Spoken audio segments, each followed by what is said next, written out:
Why are 30 of the most road-hardened men in Wisconsin standing in line at a child's lemonade stand? That is not a rhetorical question. That is the only question that matters right now.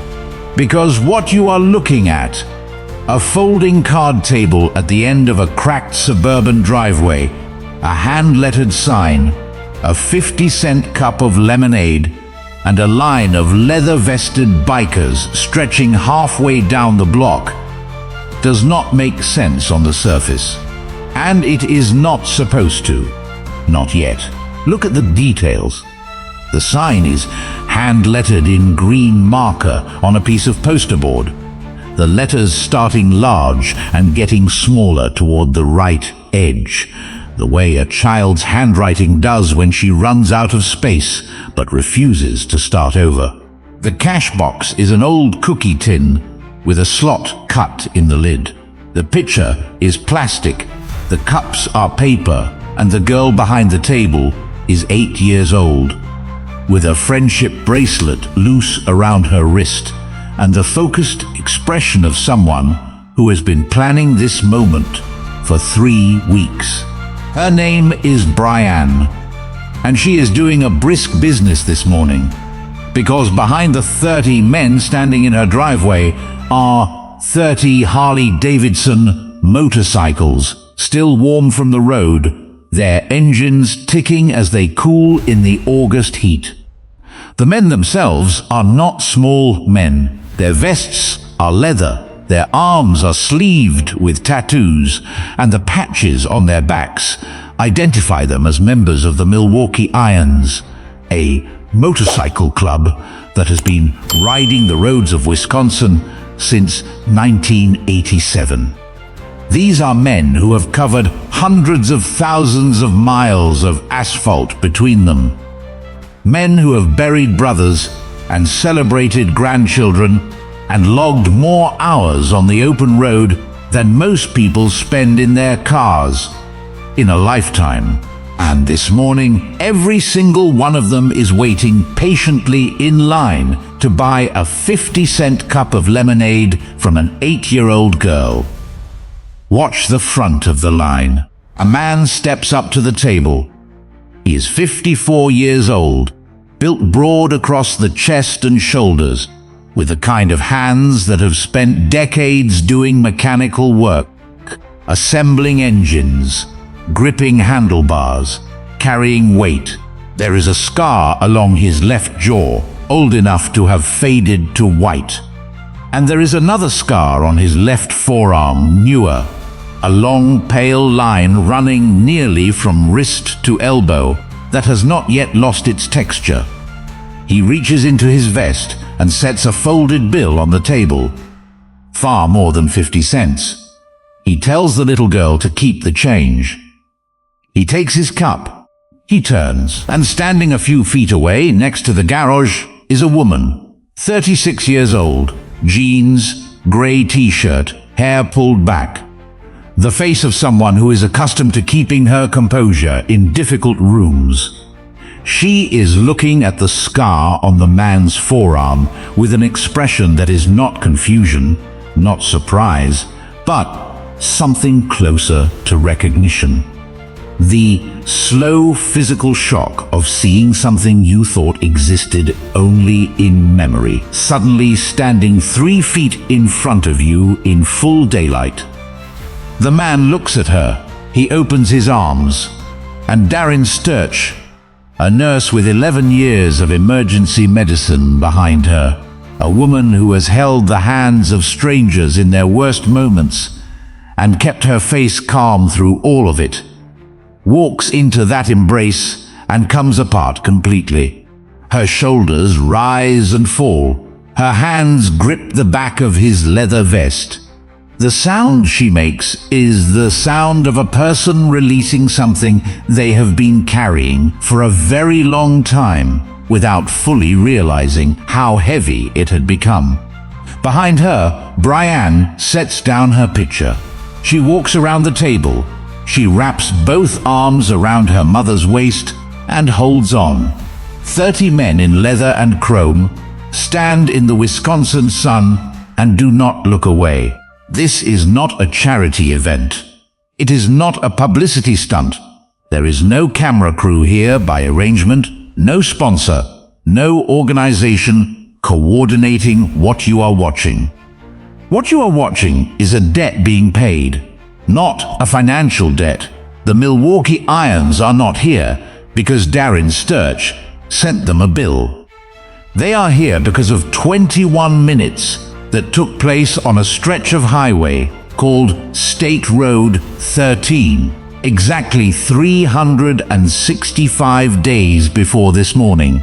21 minutes during which 5 members of this club were scattered across the asphalt, with their bodies broken, their blood draining into the road, and their lives measured not in years or months, but in the next few heartbeats.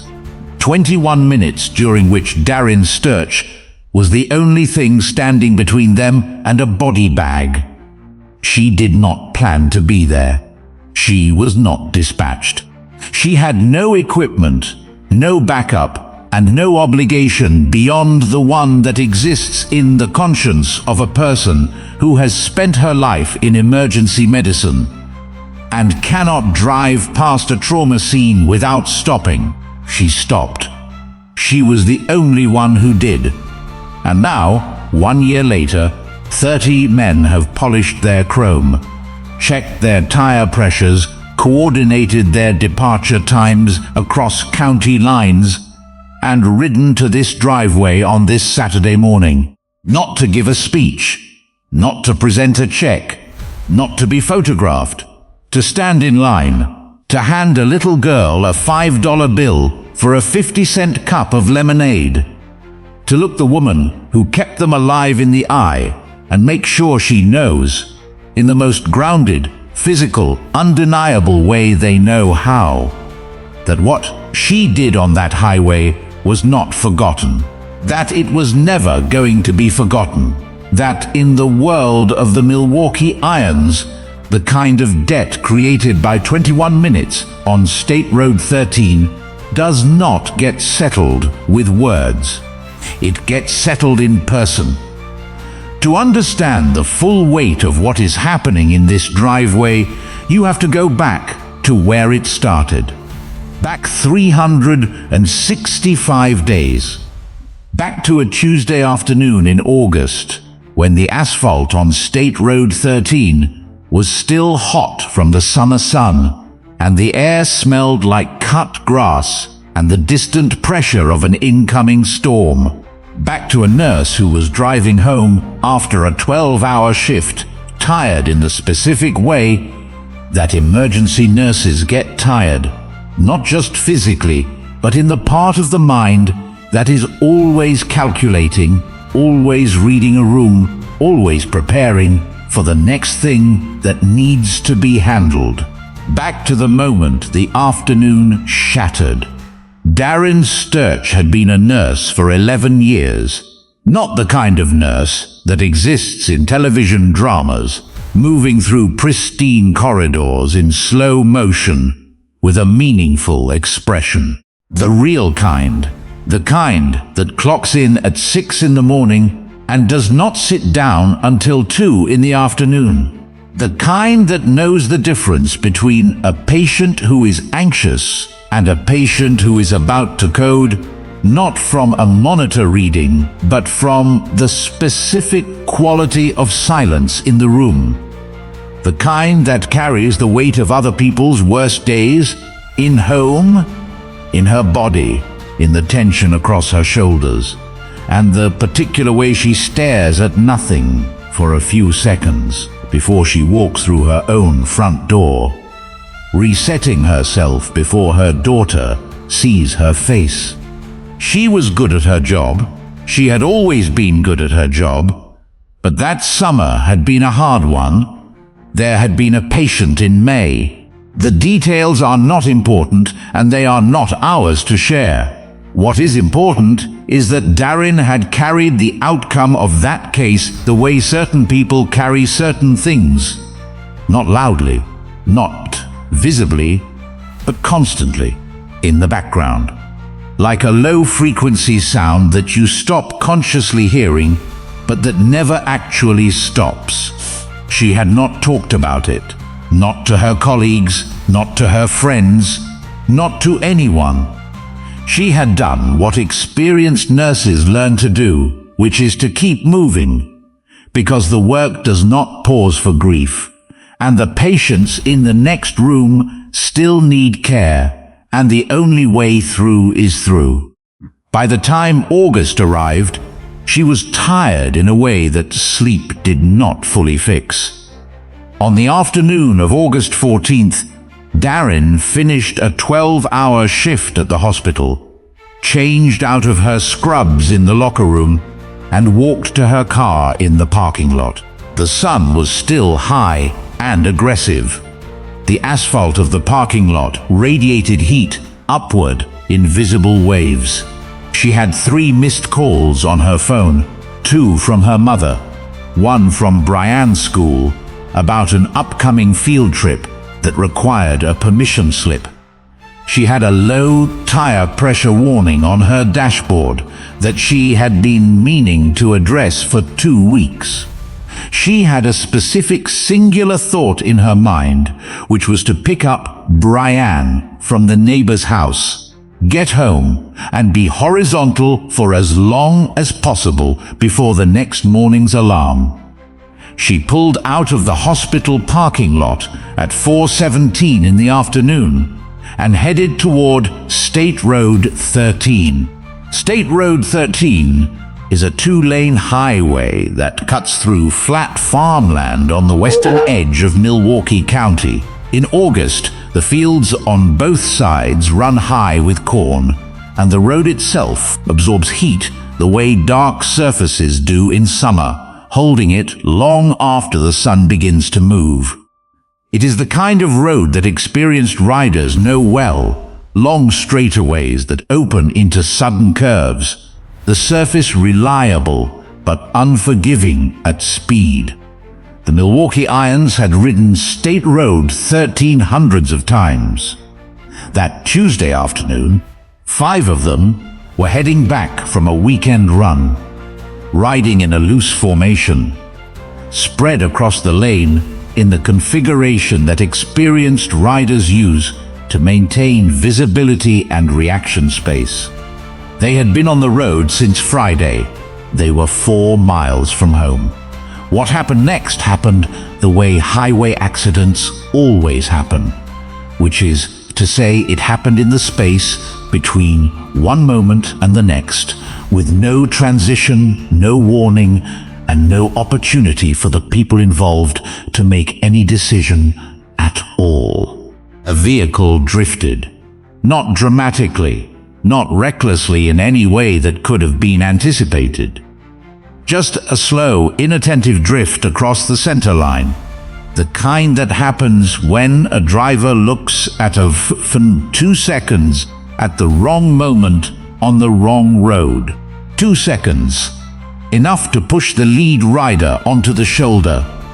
Enough to trigger a chain reaction among 5 motorcycles traveling at highway speed. When a group of riders goes down at that velocity, they do not simply fall. The physics of the event are brutal and specific. Bodies and machines become separate projectiles, each following its own trajectory across the surface of the road, the friction of the asphalt doing immediate and significant damage to everything it contacts. The 5 members of the Milwaukee Irons were thrown across 2 lanes of State Road 13, their bodies sliding for distances that would later be measured by accident investigators in units of feet rather than inches. The road went from ordinary to catastrophic in under 3 seconds.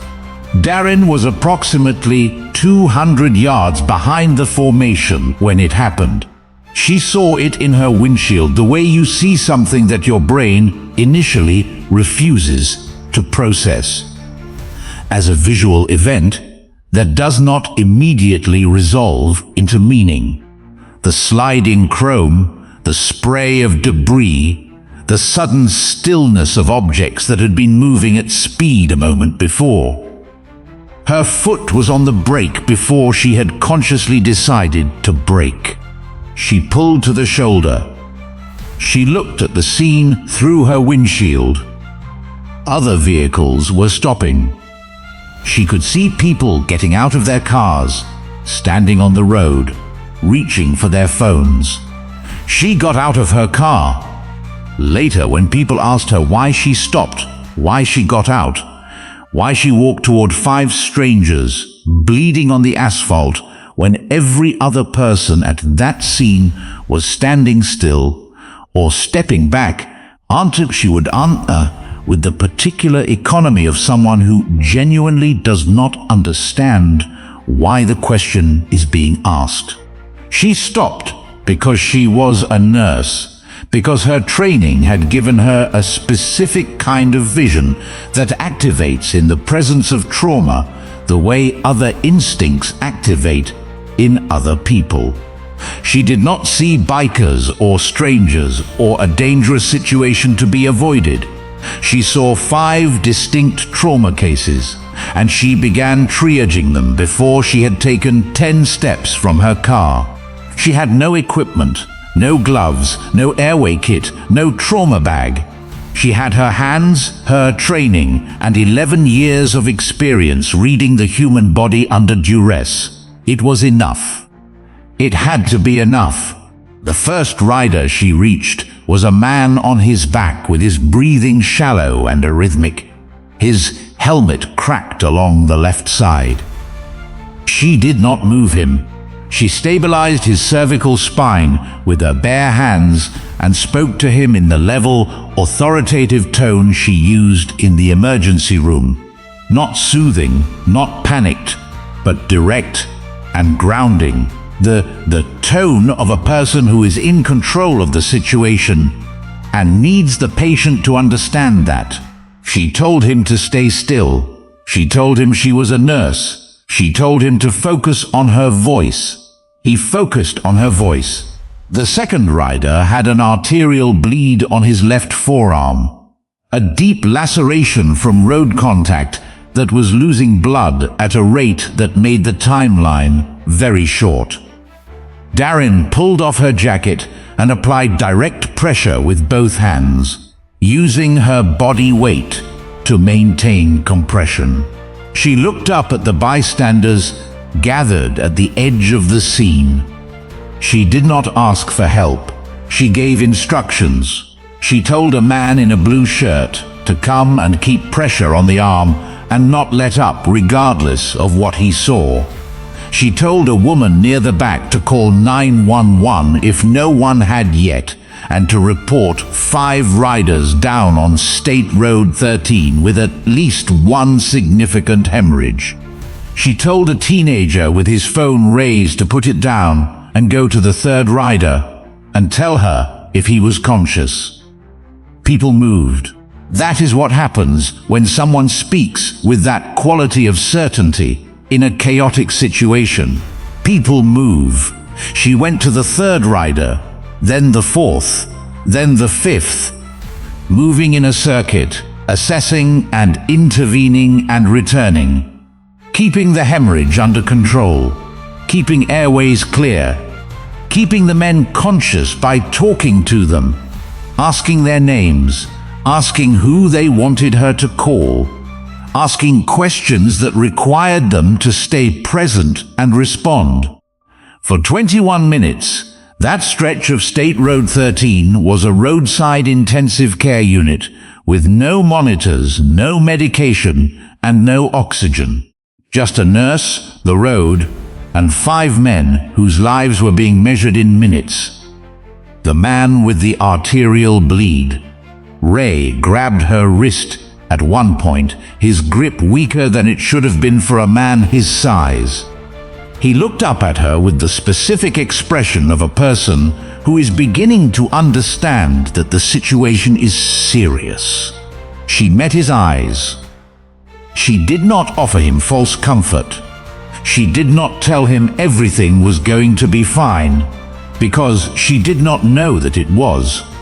And experienced nurses do not make promises to patients that the body has not yet agreed to keep.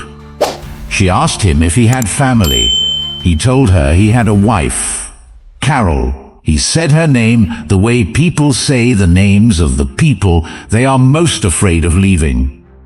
Darren told him that Carol was going to need him to stay focused.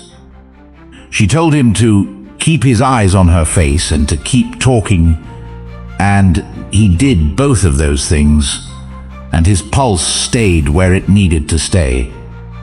And when the first siren cut through the air in the distance, she felt something release in her chest that she had been holding tight for 21 minutes. The paramedics arrived in 2 units. Darren met them at the perimeter of the scene and gave a handoff with the precision and economy of someone who has transferred care hundreds of times. Injuries by rider, interventions performed, current status, what to watch. 30 seconds of clinical information delivered cleanly, completely. And then she stepped back. She watched them load the men onto stretchers. One of the riders who had been less severely injured, young, a long cut across his forehead, already sitting up, made his way over to her as the paramedics worked. He asked who she was. She told him she was a nurse. She told him they were going to be all right. She told him to let the paramedics do their work. He asked for her name. She picked up her jacket from the road. She told him it did not matter. She told him to take care of himself. She walked back to her car. She sat in the driver's seat for a long moment without starting the engine. Her hands were on the wheel. Her jacket was ruined. There were road dust on her knees, and dried blood on her forearms, and the particular kind of silence inside the car that exists when a great deal of noise has recently stopped. She started the engine. She drove. She did not tell anyone what had happened. Not that evening, not the next day, not in the weeks that followed. She picked up Brianne from the neighbor's house and held her daughter for a long moment in the doorway, longer than usual. And Brianne asked why, and Darren said she had just missed her, which was true. In the emergency room, Darren had learned long ago that the work does not ask for recognition. You stabilize, you transfer care, you move to the next patient. The outcome is the reward. The outcome is the only thing that matters. She did not know if they had survived. She told herself that not knowing was acceptable, that she had done what she could do, and the rest was not in her hands. She told herself this on the drive home, and she told herself this when she lay awake that night, and she told herself this every time the image of 5 men on the asphalt came back to her over the weeks that followed. She never stopped telling herself this, but she never stopped wondering either. A trauma ward is not a quiet place, but it has its own particular rhythm.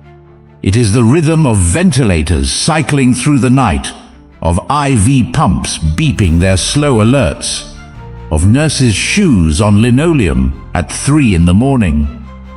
It is the rhythm of pain managed in increments, of sleep that comes in fragments, of the body doing the slow, unglamorous work of deciding whether it intends to continue. For the 5 members of the Milwaukee Irons who were admitted to the trauma unit following the crash on State Road 13, that rhythm became the entire world for weeks. The injuries were serious. Not the kind of serious that gets summarized in a single sentence, but the kind that gets documented across multiple pages of surgical notes and rehabilitation plans. Broken bones requiring hardware. Lacerations requiring grafting. a spinal contusion that placed one rider in a brace for 6 weeks, with instructions not to move in ways that a grown man instinctively wants to move. Internal injuries that required a second surgery when the first one revealed something the imaging had not. Ray spent 9 days in the hospital. 2 surgeries. The forearm that Darren had compressed on the road required vascular repair in the operating room. The leg that had taken the initial impact of the fall needed hardware that he would carry for the rest of his life. He was discharged with a walker, a prescription for physical therapy 3 times per week, and a limp that the surgeons told him would improve with time, and that he privately suspected he would carry permanently. He was alive. All 5 of them were alive. That fact, in the accounting of a trauma surgeon, represents a successful outcome. In the accounting of the men themselves, it represented something that did not have a clinical name. The specific, disorienting gratitude of men who had looked closely at the end of their own story and then found themselves, against reasonable expectation, still in it. Gratitude of that magnitude does not dissipate. It does not fade the way ordinary emotions fade with distance and time. It accumulates. In the hospital, the 5 riders had only fragments of memory from the road.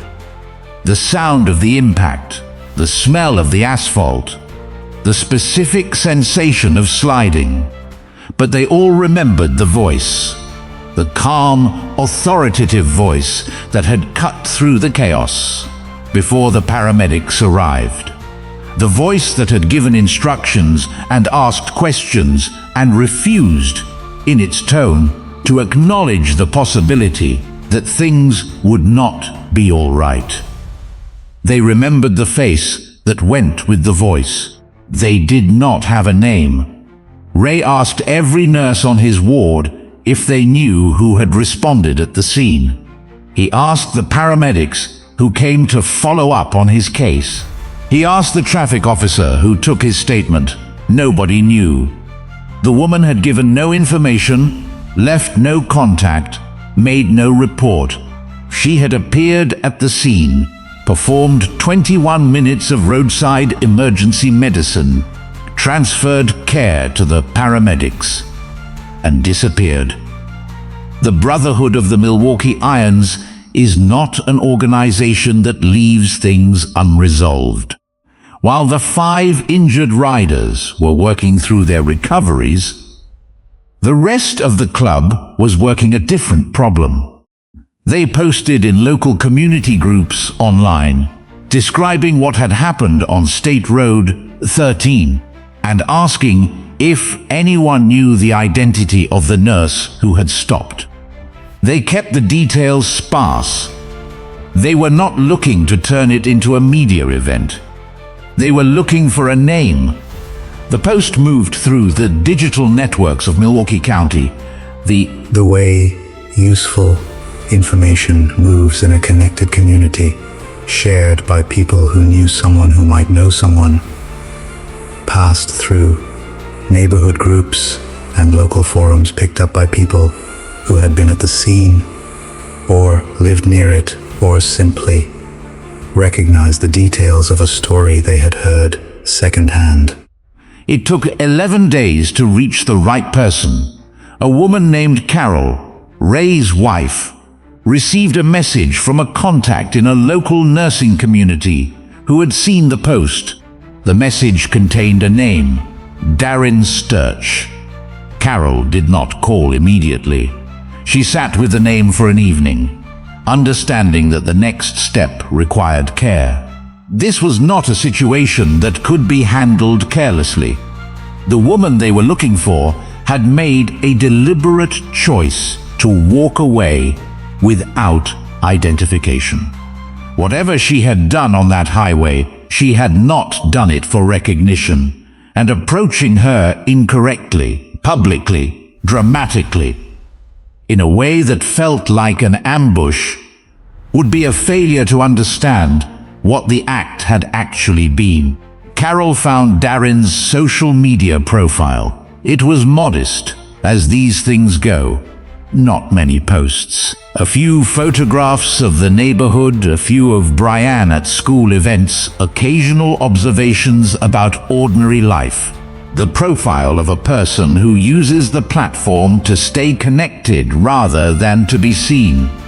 Carol read through it carefully. She was looking for the person behind the act, and what she found was a woman raising a daughter, alone, working long hours at a job that asks a great deal from the people who do it, living the kind of ordinary, effortful life that does not look remarkable from the outside, but requires a significant amount of daily courage to maintain. She showed Ray the profile. Ray looked at it for a long time without speaking. Then he said, with the economy of a man who does not use unnecessary words, that they needed to do something that was worthy of what she had done. Not a plaque, not a check, something real. Carol said she understood. She kept watching. 3 months after the crash, Darren posted something that Carol had been waiting for without knowing how she was waiting for it. It was a short post, the kind that gets made without much thought on an ordinary evening. Darren wrote that her daughter Brianne had been talking for weeks about setting up a lemonade stand to earn some spending money, and that they had finally settled on a date for the following Saturday. She included a photograph of Brianne holding a lemon with an expression of fierce entrepreneurial determination. Carol read the post at 9:30 in the evening. She forwarded it to the club's group message chain without commentary, because no commentary was required. The response was immediate. Within the hour, the conversation in the group had moved from question to logistics. Not whether they would go, but how many and from where and at what time, and who needed to coordinate with their members coming from outside the immediate area. The Milwaukee Irons operate with the organizational discipline of people who have spent decades planning group rides across multiple counties. Departure times, routes, fuel stops, communication protocols. They applied that same discipline to the question of a Saturday morning lemonade stand.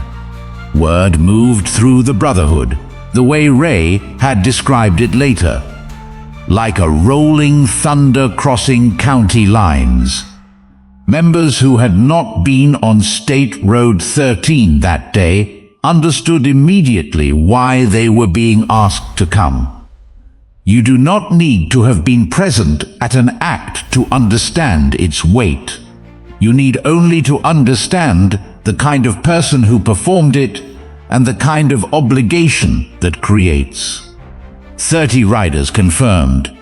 Denny, the youngest member of the club, the one who had tried to get Darren's name on the road and failed, spent 2 days trying to figure out what to say when he saw her. He went through several versions of a speech in his head, discarded all of them, and eventually concluded that what he wanted to say could not be said in a speech. It would have to be said the way the Milwaukee Irons said most important things, which was through presence and action rather than through words.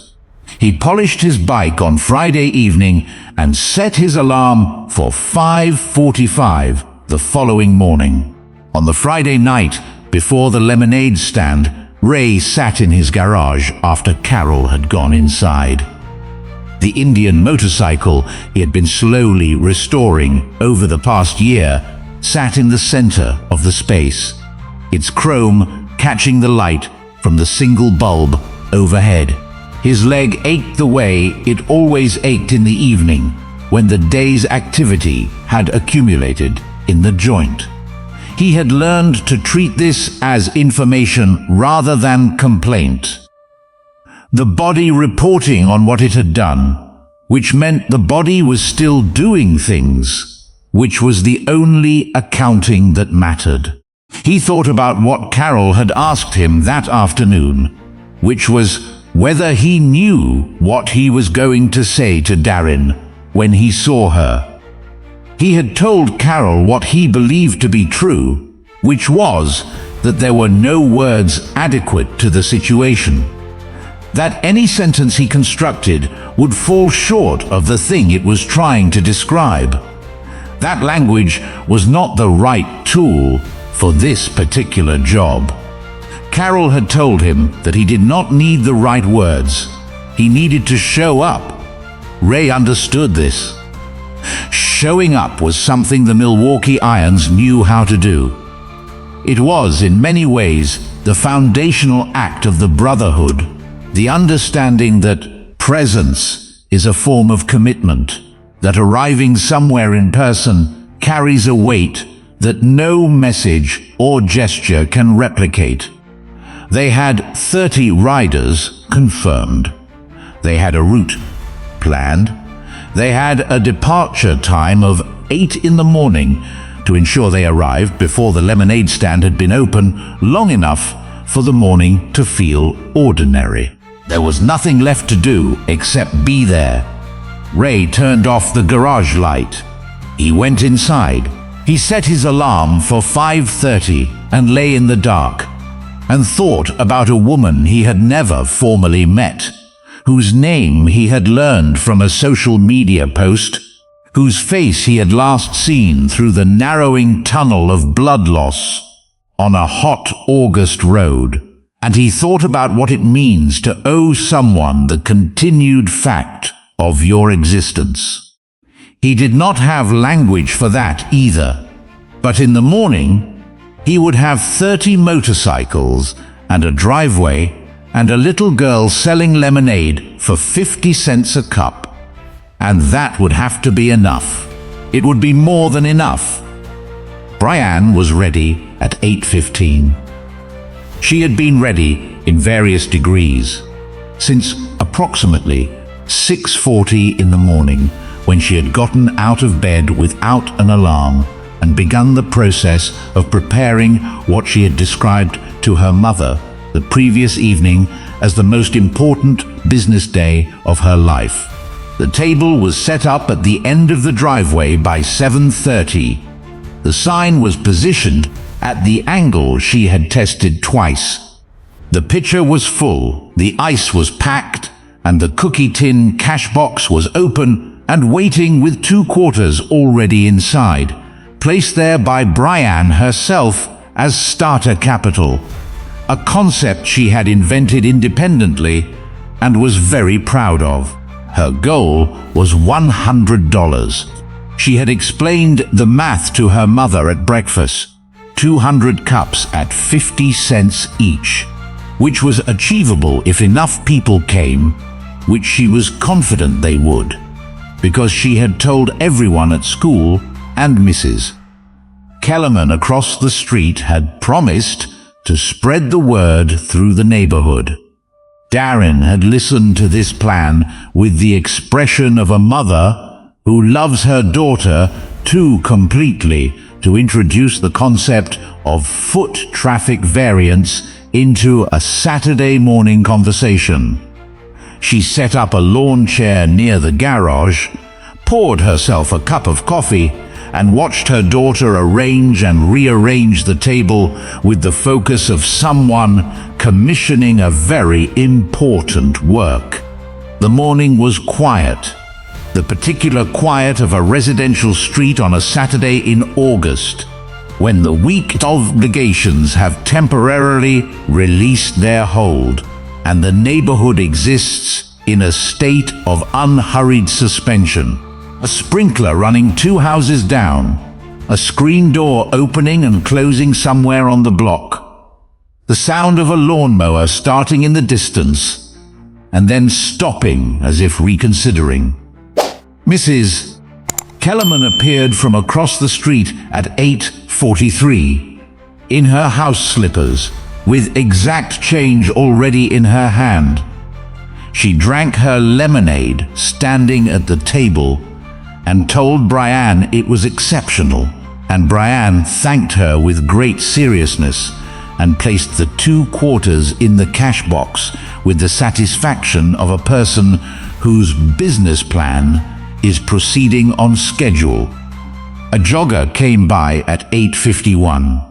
Then a neighbor walking a dog who stopped because the dog stopped, and the dog stopped because the dog was interested in Brian, and the neighbor bought a cup because it seemed like the right thing to do under the circumstances. By 9 o'clock, the cash box held $3.50, and Brian was doing the arithmetic in her head that recalibrated her timeline, but not her confidence. Darren was on her second cup of coffee, her phone in her hand, her mind moving through the quiet inventory of a Saturday, the permission slip that needed to be signed, the grocery run that needed to happen before dinner, the week ahead at the hospital that she was not yet ready to think about in detail. She was not thinking about State Road 13. She was not thinking about August 14th of the previous year. She was thinking about whether they needed more lemons. The sound arrived before the sight, the way it always does with motorcycles. It began as something felt rather than heard, a low-frequency vibration that seemed to come up through the ground and into the legs of the lawn chair and into Darren's feet and up through the base of her spine before it resolved itself into sound. Then it became audible, a deep, rolling, rhythmic thunder building from somewhere beyond the end of the block.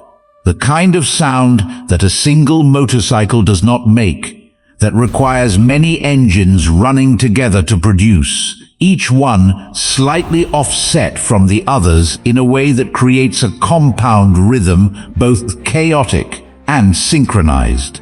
Brian looked up from her cash box. Darren looked up from her phone.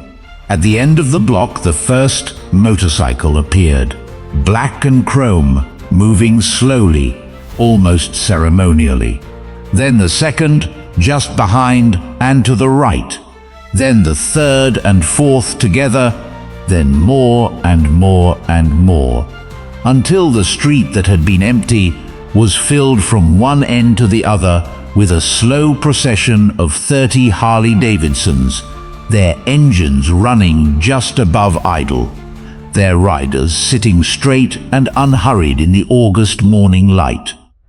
Brian's mouth opened. She stood up from her stool. Darren set down her coffee. The motorcycles came to a stop along both sides of the street in a sequence that was clearly practiced. Each bike finding its position without direction, the riders cutting their engines one by one until the thunder faded into the metallic ticking of cooling steel, and the street was quiet again, in a completely different way than it had been quiet before. Then the riders got off their bikes, and one by one, without instruction, without announcement, they walked to the end of the driveway and got in line. Brian looked at the line. She looked at her mother. She looked at the line again. Then she picked up her pitcher and got to work. There are moments that reveal character, and the character that Brian Sturch revealed in the next 40 minutes was the character of a person who understands at some instinctive level that the correct response to an unexpected and overwhelming situation is to do the thing you came to do and do it well. She poured each cup with the same focused care she had brought. To the first cup she poured for Mrs. Kellerman, she said, "Thank you to each rider who set money on the table." When they told her to keep the change, and they all told her to keep the change, every single one, handing over $5 and $10 bills for a 50-cent cup without a moment's hesitation. She accepted this with the dignity of someone who understands that certain transactions are not primarily about the money.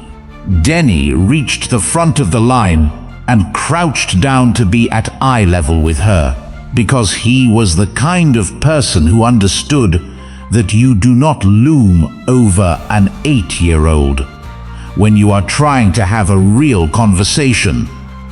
He asked her how business was going. She told him it was going very well. Thank you. He put a $20 bill on the table and told her to keep every cent of it.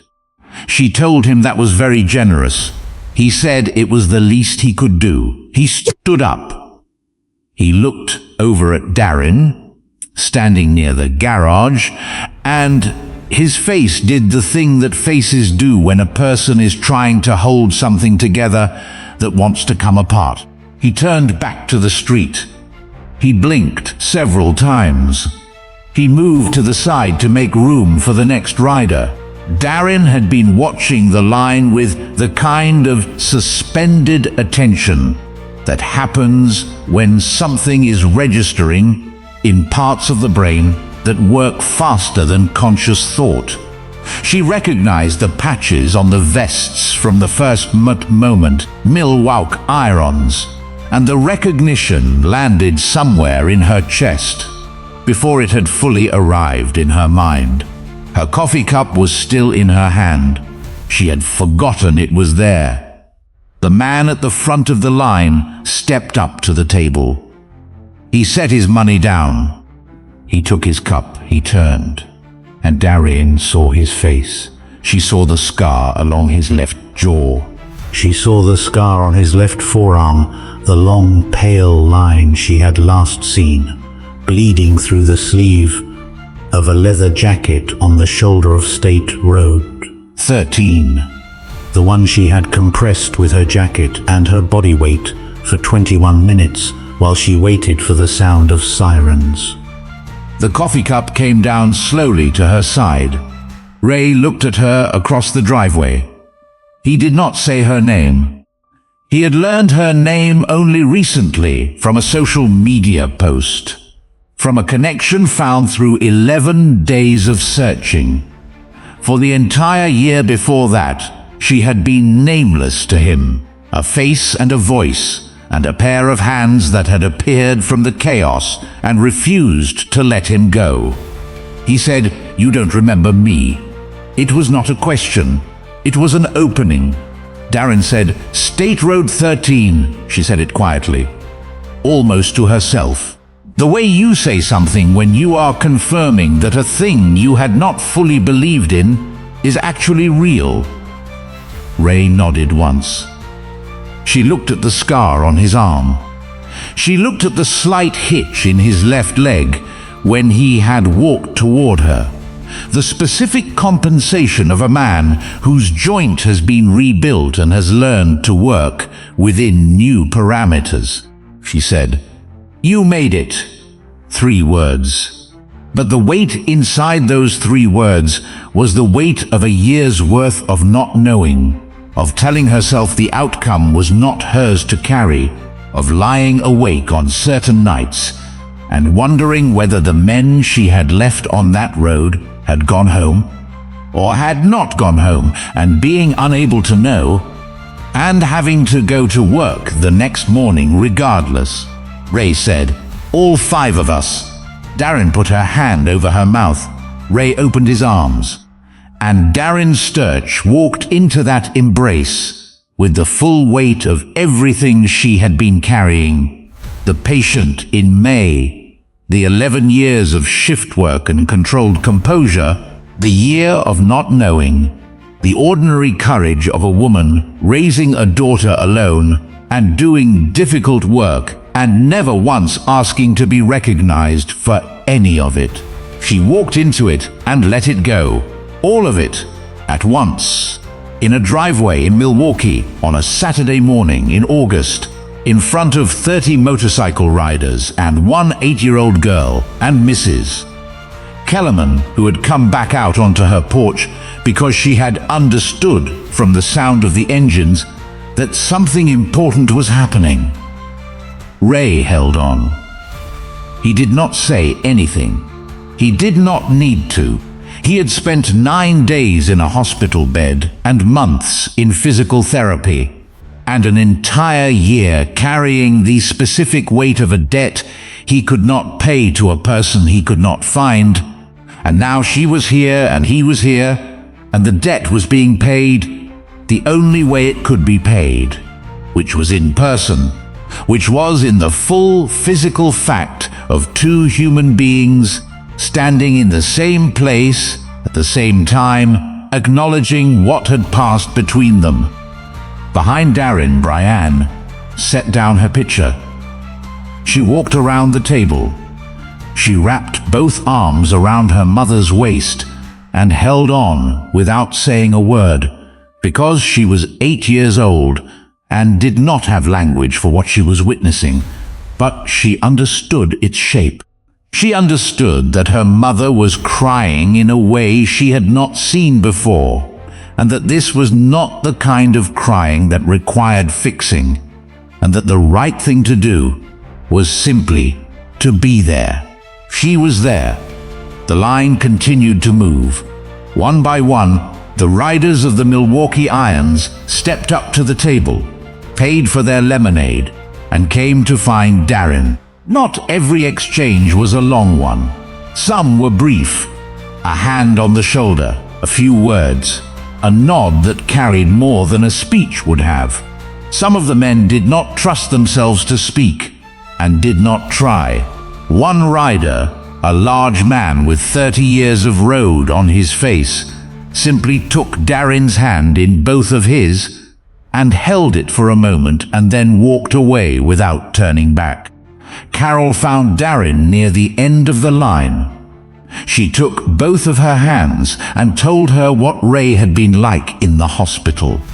She told her about the nights he could not sleep, and the days he could not find words for what he was feeling, and the way he had talked about the woman on the road as though she were something he was trying to hold on to, a fixed point in the memory of the worst day of his life. Darren listened. She did not deflect. She did not say she was just doing a job, which was what she would have said a year ago, because a year ago she had not yet understood the full weight of what those 21 minutes had meant to the people on the receiving end of them. She understood it now. She was standing in the middle of it. The line ended. The formal part of the morning, if you could call it, if you could apply that word, to 30 motorcycle riders standing in a suburban driveway waiting to buy lemonade from a child, was over. But nobody left.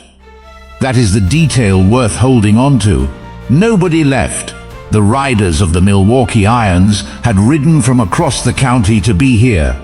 They had coordinated departure times and routes and fuel stops with the organizational precision of people who have spent decades managing group rides across long distances.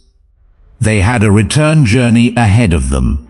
They had the ordinary claims of a Saturday afternoon waiting for them at home. Families, obligations, the accumulated small business of a life. And not one of them moved toward their bike. Instead, they settled into the yard the way people settle into a place where something real has happened, and they are not yet ready to leave it. Some sat on the grass. Some leaned against their machines at the curb. Denny found a spot on the front step beside Brianne, and the two of them conducted what appeared to be a serious conversation about the relative merits of different lemonade recipes, with Brianne doing most of the talking and Denny listening with the full attention of a person who understands that being genuinely listened to is one of the better things you can offer another human being. Ray sat in the lawn chair that Darren had vacated. His leg was stretched out in front of him, the way he stretched it when it had been in one position too long. The slow, deliberate extension of a joint that had been rebuilt and required occasional reminding that it still worked. He held his lemonade cup in both hands and looked at the street and did not appear to need anything further from the morning. Carol and Darren sat together on the front step, talking in the unhurried way of two women who have just been through something significant together and are now on the other side of it, in the quiet space where the intensity has passed and what remains is something gentler and more durable. Carol told her about the months after the crash, not the medical details. Those had been covered. She talked about the harder, less visible work of recovery. The nights Ray woke up and could not explain why. The way he had gone quiet in a manner that was different from his ordinary quietness, a withdrawal rather than a stillness. The slow process of watching a man she had known for 26 years find his way back to himself, and the specific daily courage that process had required from both of them. Darren listened. She did not fill the silences.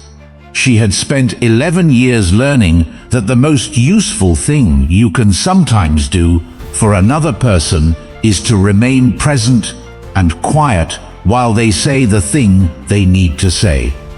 Carol told her that Ray had never talked about what happened on the road to anyone outside the club, that he had kept it in the way that certain men keep certain things, not out of repression, but out of a sense that some experiences are too significant to be handled carelessly with words. That finding Darren had not unlocked him exactly, but had completed something, had allowed him to place the event in a finished location in his memory, rather than leaving it open and unresolved. She said, "Thank you for stopping that day." Darren said, "I am glad I did." She meant it in a way she had not been able to mean it a year ago, when she had driven home with blood on her forearms and told herself the outcome was not hers to carry. She meant it now with the full knowledge of what the outcome had been. 5 men alive. 5 men recovered.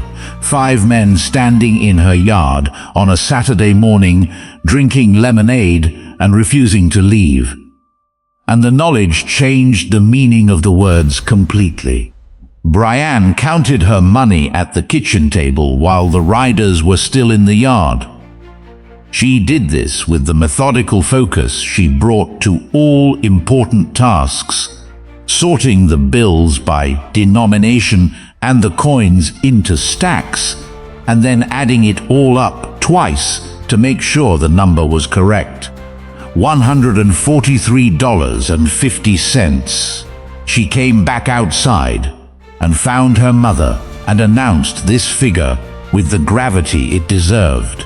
Darren looked at the number written in her daughter's careful handwriting on the back of a paper cup. She looked at her daughter's face.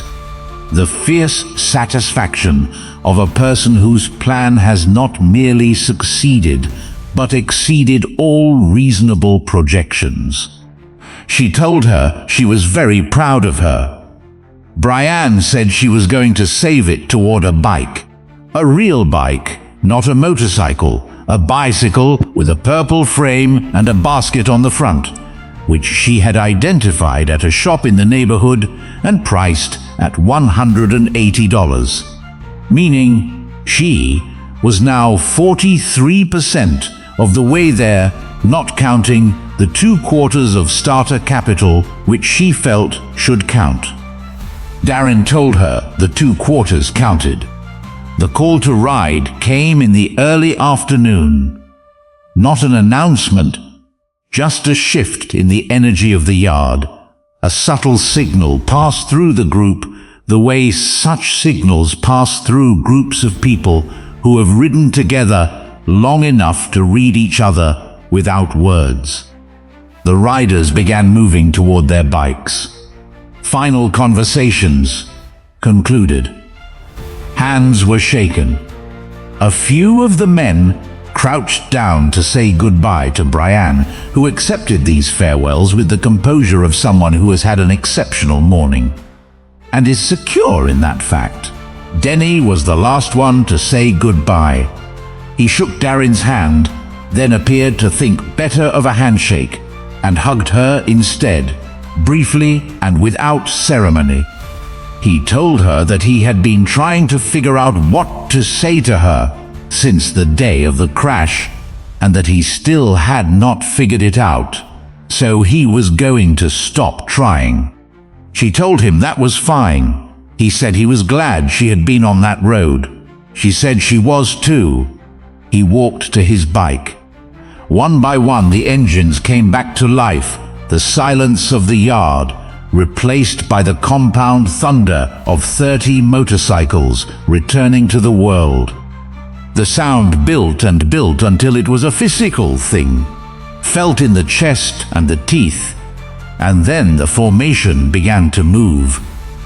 Slowly at first, the long line of chrome and leather pulling away from the curb with the same ceremonial patience with which it had arrived. Darren and Brian stood at the end of the driveway and watched them go. The line moved down the block, turned at the corner, and disappeared. The sound continued for another minute, fading as it moved through the neighborhood streets toward the highway, the compound thunder separating gradually into individual engines, and then into a general rumble, and then into something that was more memory than sound. And then it was gone. The street returned to what it had been at 8 o'clock that morning. Quiet, ordinary, a residential block on a Saturday afternoon in August, the kind of street where a sprinkler runs and a screen door bangs and nothing in particular happens on most days. Except that something had happened here today. Brian picked up the empty pitcher from the table and carried it inside. Darren folded the card table and leaned it against the garage wall. The poster board sign, Lemon AD, 50 cents. The lemon that looked like an oval with ambitions. She left where it was, leaning against the wall because it seemed too soon to put it away. She stood in the driveway for a moment after everything else had been cleared.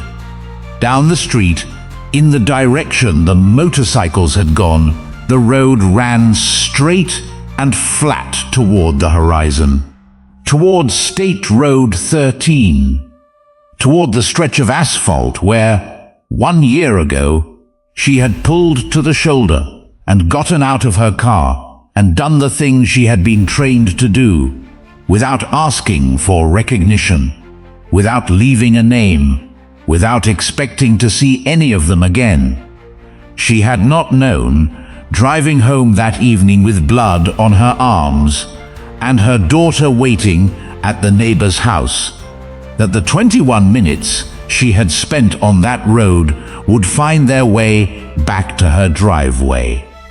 She had not known that the outcome she told herself was not hers to carry would one day come and stand in front of her and tell her its name and open its arms.